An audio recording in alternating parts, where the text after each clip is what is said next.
ત્યાગ વિના જનતાની સેવા કેમ કરી તું કરશે?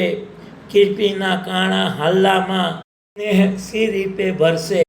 દિતિ અને અદિતિ નામની બે બહેનો કશ્યપ નામના મુનિને પરણી હતી.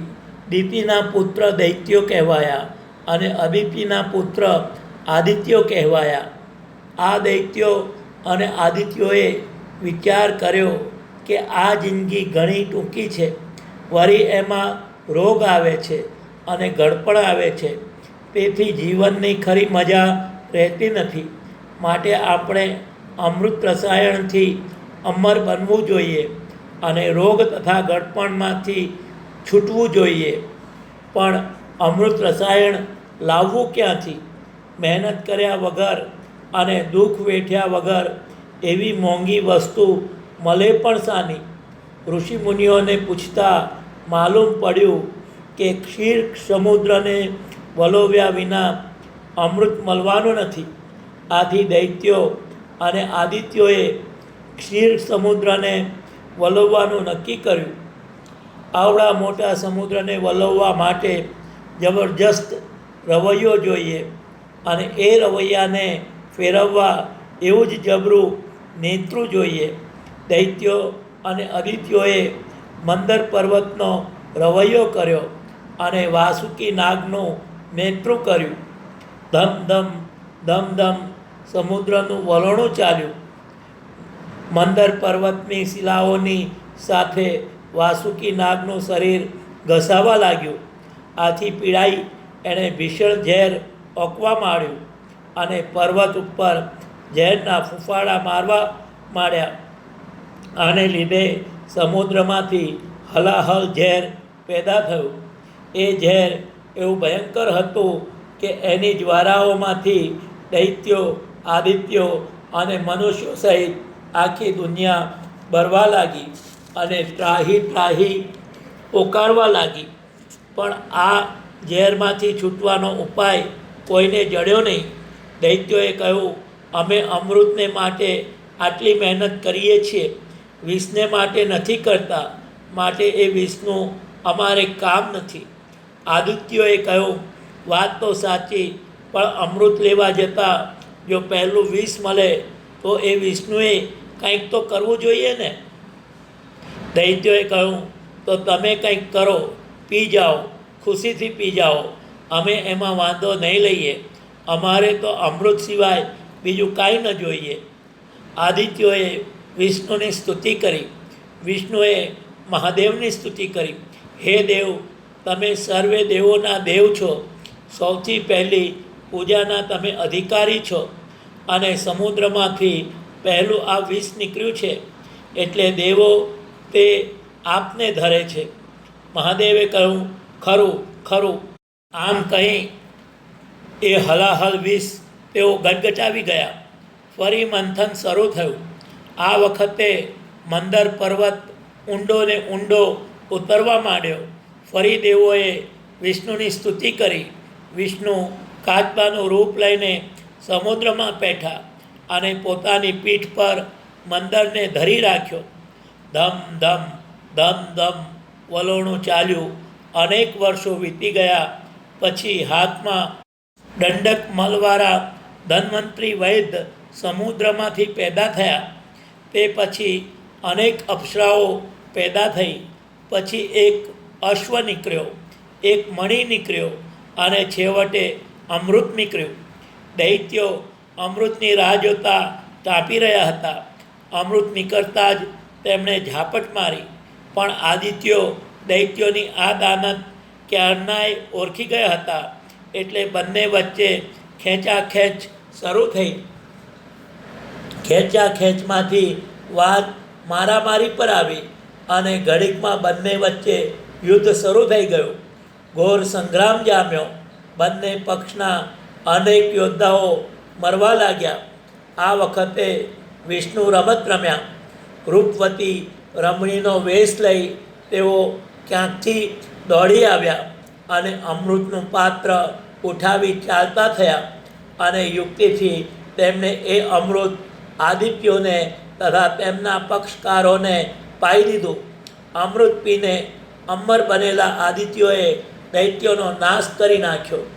પોતાના પુત્રનો આ રીતે નાશ થયેલો જોઈ દિતિ બહુ દુઃખી થઈ.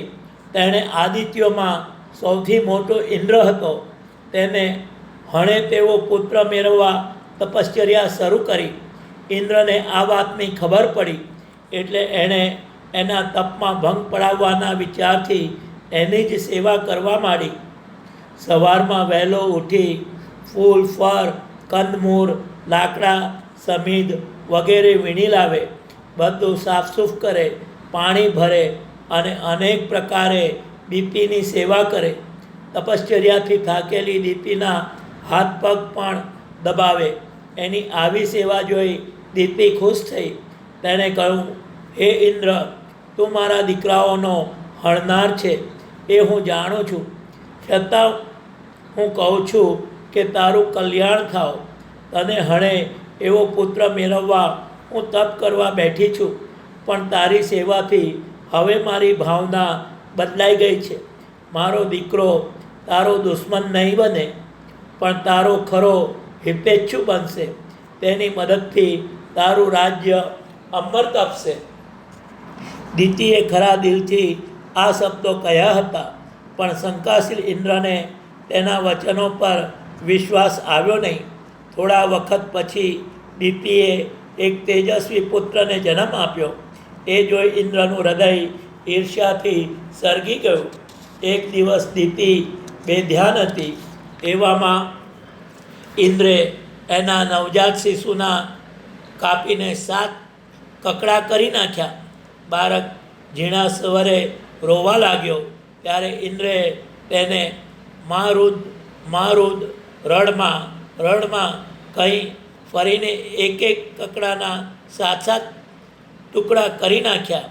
એટલામાં દીપીને ખબર પડી ગઈ. તેણે બૂમ મારી, અરે ઇન્દ્ર, આ શું કરે છે? ઇન્દ્ર એકદમ દીપીના પગમાં પડ્યો અને માફી માંગી. દીપીને ખૂબ ક્રોધ ચડ્યો, પણ તપશ્ચર્યાથી તેનું મન શાંત થયેલું હતું. તેણે શાંતિથી કહ્યું, જે થનાર હતું તે થઈ ગયું.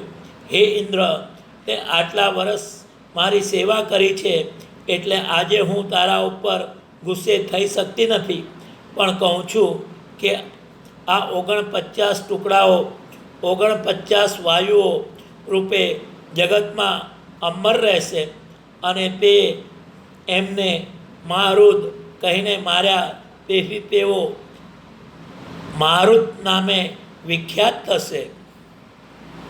ઇન્દ્રે માતા દીપીના પગમાં માથું મૂક્યું. પછી મારુતોને લઈ એ સ્વર્ગમાં ગયો.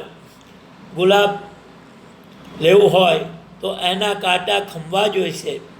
અમૃત મેળવવું હોય તો એનું વિષ સ્વીકારવું જોઈશે. મુશ્કેલીઓનો સામનો કર્યા વગર કોઈ મહત વસ્તુ કદી પ્રાપ્ત થતી નથી. પિતા એક છે ને માતાઓ સગી બહેનો છે. તેવા દૈત્યો અને આદિત્યો અમર બની જવાના અઘટિત અમર્યાદિત લોભે સમુદ્ર વલોવવાનો ધંધો હાથમાં લે છે. ધંધાની શરૂઆતમાં નફો અમૃત નથી દેખાતો, પણ ખોટ વિષ દેખાય છે. ત્યારે દૈત્યો કહે છે, અમે આમાં કાંઈ ન સમજીએ. પરિણામ એ આવે છે કે જે વિષથી દૂર ભાગે છે તેનાથી અમૃત પણ દૂર ભાગે છે. એમનો ભાગીદારોનો ધંધો ખરેખરો નફો હાથમાં આવી ઊભો છે ત્યારે ઘોર વિગ્રહ રૂપે પરિણમે છે. સેવાથી દુશ્મન પણ વશ થાય છે. ઇન્દ્રને મારવાની પ્રતિજ્ઞા લઈ બેઠેલી દીપી ઇન્દ્રની સેવાથી પ્રસન્ન થઈ એના ઘોર અપરાધની પણ ક્ષમા કરે છે અને સામેથી એનું કલ્યાણ વાંચે છે. એમાં દીપીના તપસ્વી મનની મહાનુભવતા પ્રગટ થાય છે.